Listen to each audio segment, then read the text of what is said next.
વિલાયત જિલ્લા પંચાયતના ઉમેદવાર દીપક પટેલ દ્વારા પખાચર કાપના કાર્યકરો સાથે મળીને ઘરે ઘરે સંપર્ક અભિયાન યોજાયું હતું, જેમાં ગ્રામજનોમાં ભારે ઉત્સાહ અને સમર્થન જોવા મળ્યું હતું. આ અભિયાન દરમિયાન દીપક પટેલે સીધો લોકો સાથે સંપર્ક સાધ્યો હતો અને ગ્રામજનો દ્વારા બદલાવવાની માંગ સ્પષ્ટ રીતે વ્યક્ત કરવામાં આવી હતી. લોકો દ્વારા સચ્ચાઈ, ઈમાનદારી અને વિકાસ આધારિત રાજનીતિ માટે મજબૂત સમર્થન મળી રહ્યું છે.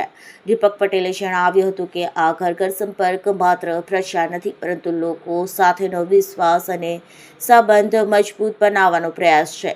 પખાચર ગામમાં મળેલો પ્રેમ અને આશીર્વાદ એમને વધુ મજબૂતી આપે છે. તેમણે વધુમાં જણાવ્યું કે વિસ્તારમાં લોકો હવે બદલાવા ઈચ્છે છે અને ભ્રષ્ટાચાર મુક્ત તથા પારદર્શક શાસન માટે સંકલ્પબદ્ધ છે. આ અભિયાન દરમિયાન ગ્રામજનો ઉત્સાહ અને સહકાર જોઈ સ્પષ્ટ થાય છે કે આવનારી ચૂંટણીમાં પરિવર્તનની લહેર મજબૂત બની રહી છે.